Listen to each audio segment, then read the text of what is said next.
Hello, everyone. Welcome to the Human Resolve podcast. I'm here with my special guest, Nick Prefontaine. Nick, please introduce yourself. Savio, I am so excited to be here. My name's Nick Prefontaine. I'm a speaker, founder, and CEO of Common Goal. We're a company that inspires and leads motivated people to their common goal. And our mission, Savio, is to provide people with the support and tools to achieve their limitless potential. And I am thrilled to be here, as I said. Wonderful, Nick. So you and I connected because you contributed to my interview series with Authority Magazine, Rising Through Resilience, How to Be Resilient During Turbulent Times. And what I found really most intriguing is what you just spoke about, which is the aspect of support. This idea of having the support of family and friends and having that mental energy and accomplishing that objective. How has life shown you that to be true? Well, I really think going back to that interview series that we did together, and that was wonderful to be able to take part in that with you. But in that context, I think the support and what I always talk about and what we talk about at Common Goal, the support is so important, and especially early on, Savio, because it allows you, if you know you have your support, and that can be family, friends, or it can be like a relative, or just someone who knows the intimate details of your life, and you know there's no ulterior motives and that they're 100% on your side, then it frees up so much of your mental energy to focus on accomplishing your objectives. So you don't have to be thinking about, oh, I wonder if are they really coming to help me, or are they in this for themselves, or and I think if you're lining up your support early on, it really puts you ahead of the pack. Nick, I know in the article you mentions very candidly about your snowboarding accident. Could you detail a little more information about that experience and what has that taught you? Yeah, absolutely. I would love to. The the thing was in the article, in the authority article, we weren't able to go into detail about my accident, so I'd love to share that with you and your listeners today. And I'll go back to that very day when I was at ski club with my friends, and we had all brought our snowboard gear onto the bus to get ready so we wouldn't miss any time once we got to the mountain. So we got ready on the bus, and when we got to the mountain, everyone headed into the lodge to get ready, but we were already ready because we had saved time and got ready on the bus. So we headed right for the chairlift. On the way up, we noticed that it was icy because it had been raining. That didn't matter though. It wasn't like it was our first time on the snowboard, for my friends and I. So we got to the top, buckled in, and at the time I guess you could call it. I was looking to wow people, I guess you could say. And everyone on the way up was talking about the fact that, oh, you'd be crazy to hit that jump in these conditions. But I took that as a challenge. So of course I went towards that jump with all my speed. And then going up to the jump, I caught the edge of my snowboard on the snow going up it, and that sent me off balance. So then through the air, I landed on my head. That was the last thing that I remember. I was told that I landed on my head. They tried to. I was also told they tried to life flight me. They tried to bring a helicopter in to life flight me because of the severity of my injuries, but they weren't able to because it was too windy. So they had to send paramedics. Now there was only one paramedic that could intubate right on the spot, and I needed that to be able to breathe. So luckily for me that day, and there were several things that just broke in my favor, which I can't. can't explain. It's amazing. Like that paramedic, that one paramedic out of, I don't know if it was 6 or 10 total that worked on the staff was working that day. Then I was also told that once I made the initial impact, my goggles, I wore some pretty heavy duty goggles with a lot of padding. They cushion each blow as I continue to roll down the mountain and continue to hit myself. So that was another thing that happened to me, which I can't explain how the goggles moved with each impact and contributed to saving my life. So then once I got to the hospital, I was I was in pretty rough shape, and the doctors told my parents that, well, he's probably not going to be able to walk, talk, or eat on his own, and for lack of a better term, probably going to need 24-hour care for the rest of his life. So it was a lot. It was a lot for them to swallow, but they didn't allow me to hear that message. They made a point of escorting the doctors out of my hospital room, so I wouldn't hear that. And they allow me to treat it like any other situation that I had encountered up to that point in my young life.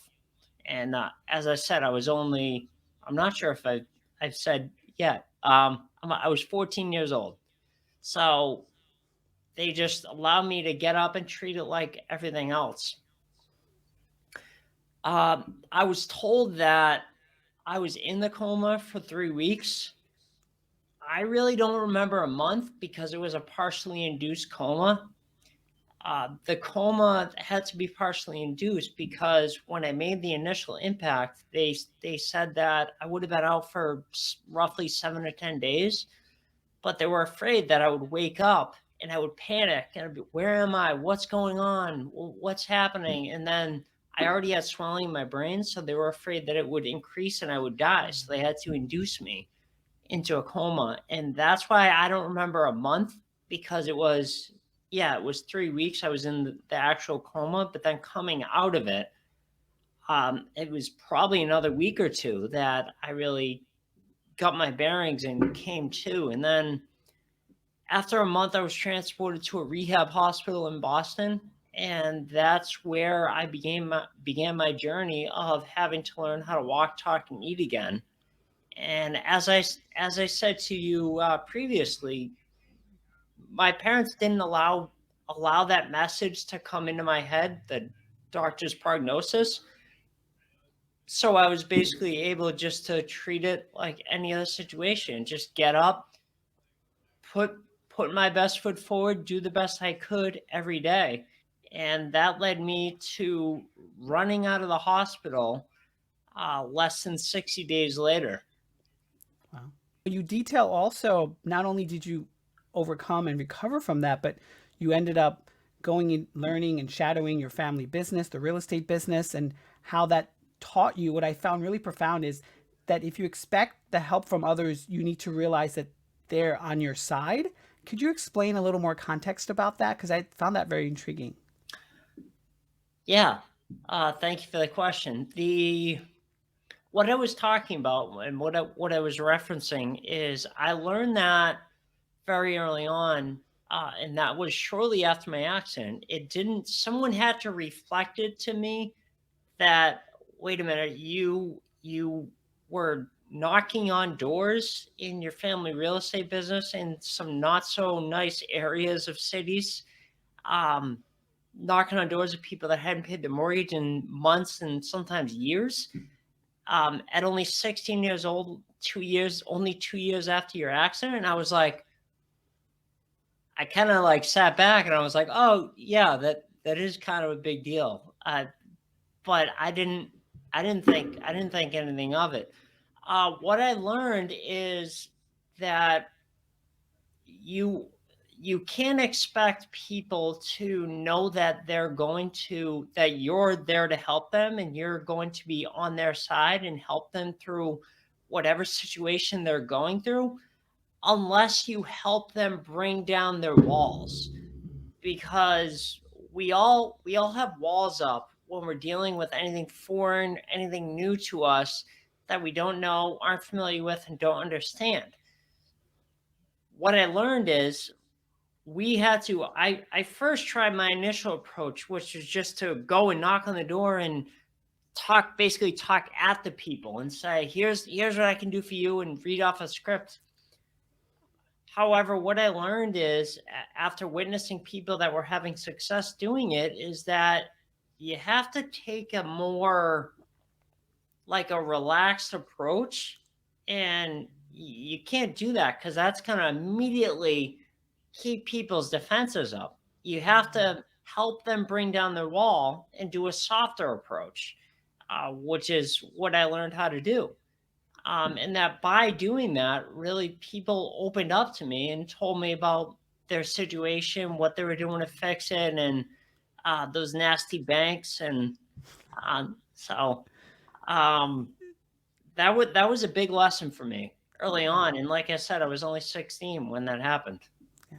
Which, leads me to the work you do now with Common Goal, this idea of leading people to their common goal and allowing them to achieve their limitless potential. How have you found that, especially in the world that we live in currently, how have you found that people are resonating to them?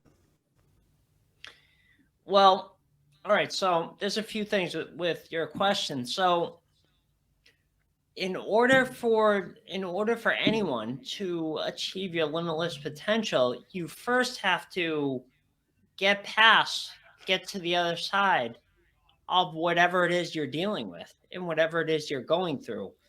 Whether it's a life challenge, a life crisis, a trauma, death of a family member, that kind of thing. You first have to get up and deal with what's in front of you. And that's the biggest thing that I learned in my accident is you can't necessarily think too far ahead, because then it becomes overwhelming. What you have to do is just treat it one step at a time.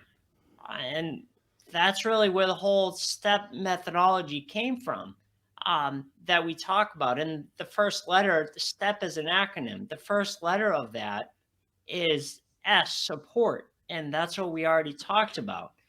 It's so important to focus on what's in front of you and take it one step at a time, because then, will it be a lot of work at the beginning? Yes, of course. But then once you get to the other side of that, whatever trauma, struggle, life challenge that you're dealing with, you're able to really achieve your limitless potential. And that's one of the things that we're so excited about. Yeah. Nick, in the article, you also detail how you worked with someone named Danielle, and her partner had glioblastoma and unfortunately succumbed to it. And this sort of idea of supporting her in that time of need.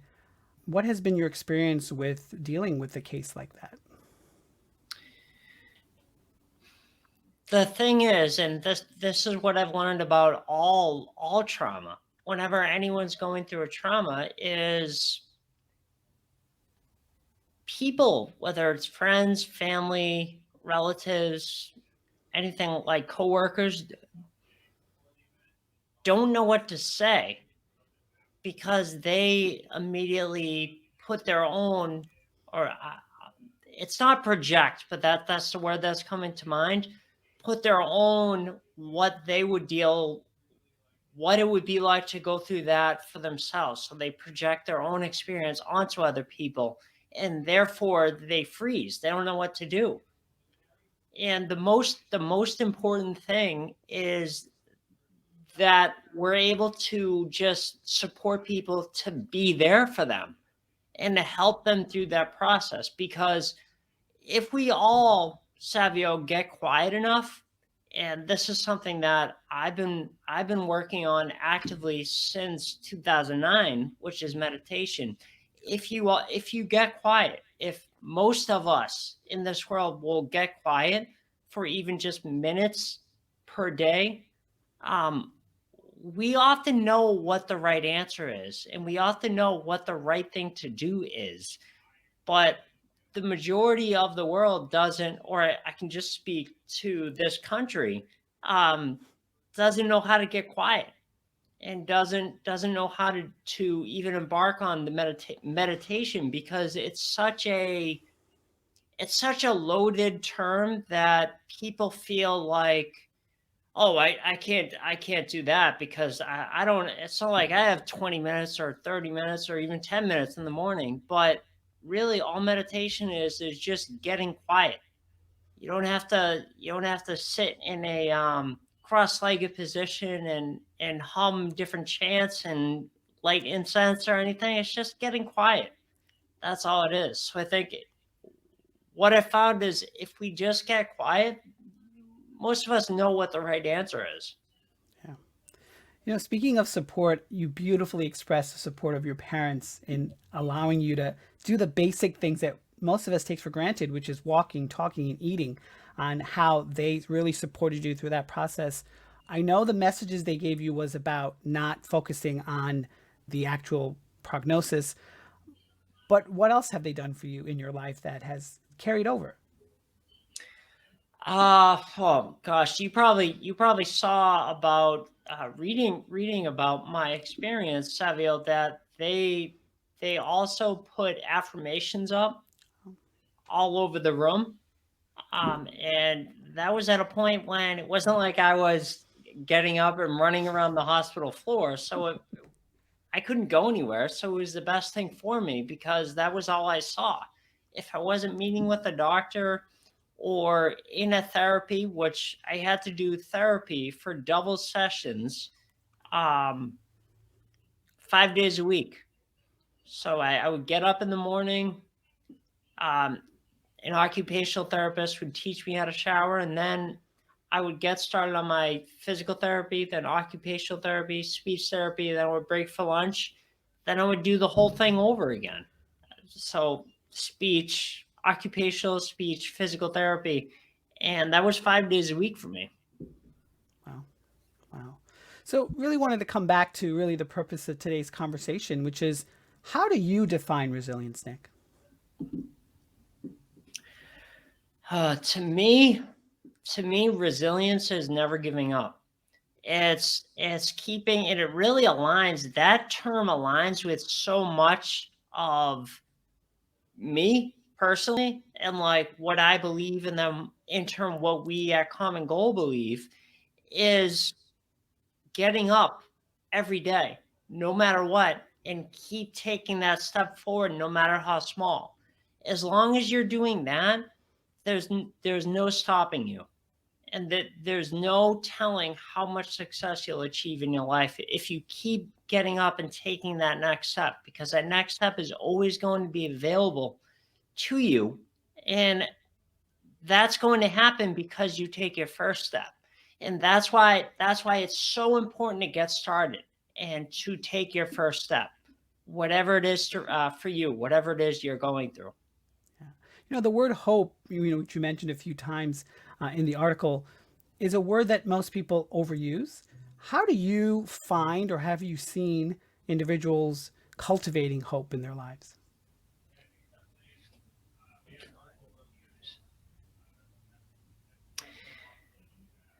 That's a tough one.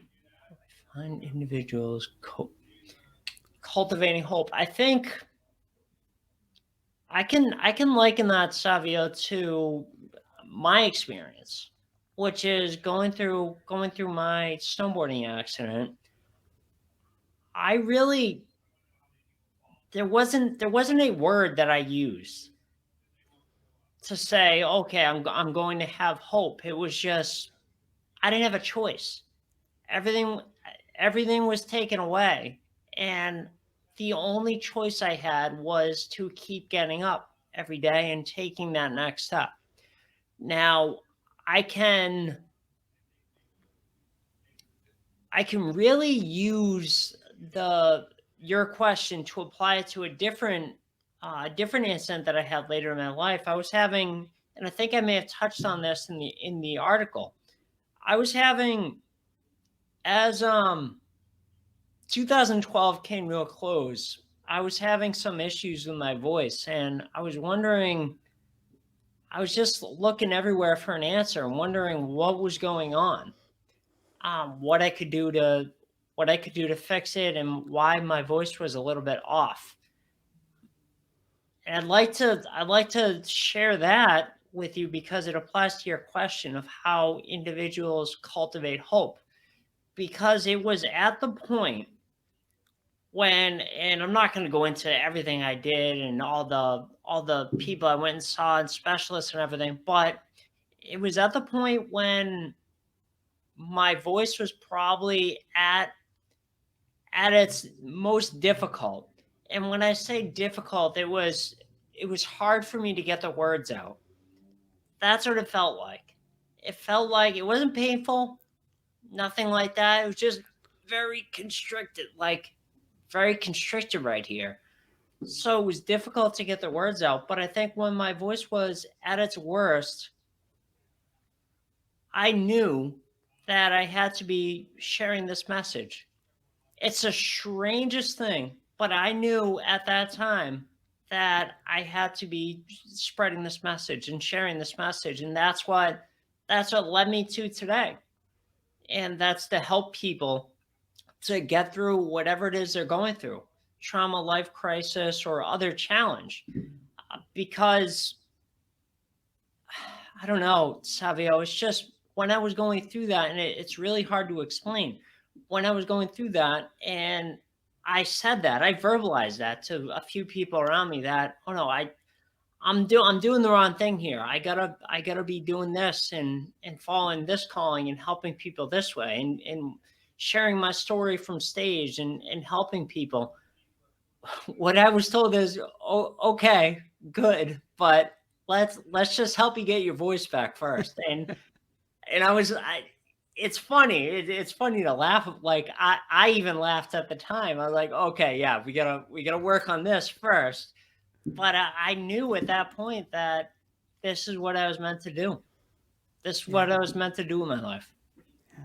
You know, in the article, I asked a very curious question between resilience and Well, courage. you're a Whether very curious guy, Sadia. whether whether courage or resilience is one and the same or different. Do you see them as similar or different? My answer, I don't think my answer is going to change, as it did in the interview. And you can let me know how on point I am on this. But I feel that I feel that courage to me. Let me, if you don't mind, take a sip of water here. To me, being courageous or having courage was never something I understood. And still to this day, I don't understand. I understand the premise. I looked up the definition in the dictionary, which I like to do a lot of the times. I don't understand a word, but I understand the premise of courage and being courageous. But when people tell me that I am, or it's a courageous thing I did, or something like that, I just I can't really relate it, um, in my mind, because that's kind of an I feel that that's an afterthought. That's an afterthought and a label that uh, people that have not gone through an experience use to describe something that they can't understand, which is being miraculous or amazing, or I don't know how you got through that, or something like that. Resilience is something that you can cultivate, you can focus on. As I said, one of being persistent, getting up, keep getting up every day and taking that next step, no matter how small it is. That's the final letter in the acronym STEP that we've come up with and that I unknowingly used during my recovery. And again, when I had my voice issue come up, unconsciously throughout my life, is P of STEP is persistence. So that goes right along. That is very related to resilience and being resilient. So I think they're different. And I might differ from other people that you've had on this show, but that's just my belief. That's what I think. Yeah, I That think makes you. sense. Yeah, absolutely. I think you described it as courage is something that happens in hindsight Yeah, versus resilience is something that happens in the moment. yeah. But you know what's really I find really also fascinating is that not only did you have the snowboarding accident, but you also had the voice sort of situation, and people were just saying for you to live with it. What are your 5 steps? And I know you touched upon this, that someone can be more resilient. Oh, good. This is awesome. I'll be able to share my step method, the step system that we have. So S step is an acronym that we use to help people that are going through a trauma, and I unknowingly used to overcome and succeed at multiple things throughout my life. So S is for support. Now you want to make sure that you have your support lined up right at the beginning. Because once you do that, whether it's family, friend, relative, um, anyone that's there to support you and that knows you intimately and that you know is on your side, once you have that, it frees up so much of your mental energy to focus on accomplishing your objective, which is getting past your life challenge or crisis, trauma, whatever it may be. T of the step system is trust. Trust that the next step will make itself available to you once you take your first step. This also goes back to trusting yourself. You have to have a trust and a confidence and a faith in yourself that you are going to succeed and you are going to get to the other side. You have to have that belief. Now, E is my favorite letter of the acronym, which is energy. Energy is it's so important to focus on your energy. And I already touched on it a little bit, Savio, with my comment on meditation, and people build it up to be this thing that it's not. It's just getting quiet, and that can be only minutes a day. It does not matter. When I was in the hospital, my parents actually had someone come in and perform Reiki on me. And that was at a point when I was bedridden. So I couldn't do anything. So I'm fortunate for the fact that they had someone come in. So meditation is a thing that you can focus on with E, with energy. Also, it's taking care of yourself, health, diet, exercise. Because if you're not doing that, if you're not taking care of yourself, you're not allowing the body to do its natural ability, which is to heal itself. Finally, P, persistence, which we already touched on. It marries right along with being resilient. And resilience is once once you take your first step, no matter how small, keep getting up every day and taking your next step. And as long as you do that, there's no such thing as not accomplishing your objective. And then I know there's one last part, There, which there, is the great is fun, and I really love there that. is, yeah. And the fifth part of that is to make sure you're having fun. And I can give you several examples from it's just literally it's who I am. It's everything I do is I gotta look for the humor in anything I'm doing, or else what's the point? What that's just me though. And I think it helps by adding humor to the mix of those 5 things. It allows you to really take ego off the table. And if you're joking about yourself and making fun of yourself, for lack of a better term, it's very easy to take ego off the table, which has no place um, when you're looking to recover like this. Having fun, I just have a quick story for you if we have time. So during my accident, my grandfather, who one of the people who I think I owe a debt of gratitude to for giving me some of his humor. He brought me in a gift. He thought it was at the time when I had only been at the rehab hospital in Boston for a few weeks. I was still in a wheelchair. He brought in that gift to really help me lighten up and to be my old self. And that gift was a fart machine. Huh. Wow. So yeah, very important. Um, so there are so many stories from it, but I remember I was in my hospital room and still in my wheelchair, and there was a nurse that was coming in. My grandparents were there too. Nurse was coming in and like checking my vital signs and going around and going to other sides of the bed. And when she would come around me, I would press it. And we were all dying laughing. We were all cracking up, but she had to be polite and like it's part of her job. You know, maybe other patients do fart when she's in taking their vital signs uncontrollably. I don't know, but I I just thought it was the funniest thing. And then I would play jokes on other patients and stick it in their wheelchair as they were being wheeled away.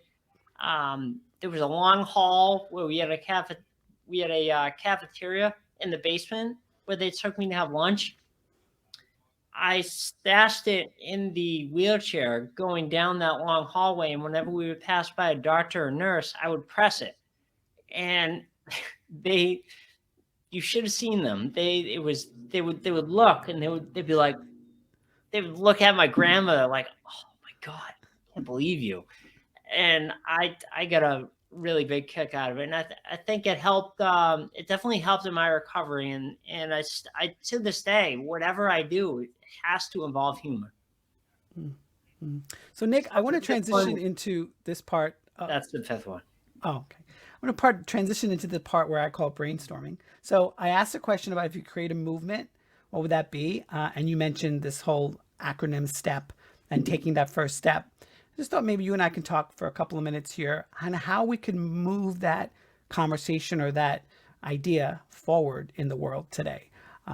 So, I just wanted to just have a casual conversation about it. All right. Let me see. I mean, the biggest thing is there. I think with everything going on with the news and wars that are happening and crisis that's happening. I think there was a shooting that happened the other day too in New York City. So it's just like every time you turn on the news, um, you're bombarded with things. You're bombarded with other things that are going on that are obviously outside of your control. But if you focus on just taking one step at a time and focus on what is in your control, you can't get worked up over something that's happening over here. Like, okay, that's sad. I feel bad for those people, but it really is none of your business. I mean, it doesn't unless you were a victim or that's part of your daily travel route. Um, it doesn't I don't mean to be crass here, Savio, but it doesn't concern you. So I'm not saying it's not negative and not bad that happened. That is, and I feel for all the victims that are affected, definitely. However, if we just focus on taking one step at a time, and the thing is that what's more important than the next step is the first step. So if you're stuck and you don't know what to do and you're overwhelmed and you're like, oh, what do I do? Where do I start? If you just take one step, no matter how small, the next step will always be available to you. Yeah. You know what? I so concur with that. In a lot of my work as a coach, we always talk about visions, and you need to have a clear vision, even if it's not 100% going to manifest. You need to have an idea of where you're going. Mhm. Otherwise, you're basically lost. So I just love that you highlighted that in the article, and we get to speak about it. But Nick, where can my listeners and viewers and audience find out more about you and your work online? Sure. They can go to our website, nickprefontaine.com/step, and that will help them to get started on their first step. After they put in their info, they'll get our free ebook called Step, which is going to help them to take that next step in their life. Awesome. Well, Nick, this was truly enjoyable. Thank you so much for your time and your energy. I really appreciate it. Thanks for having me, Savio. I had a blast.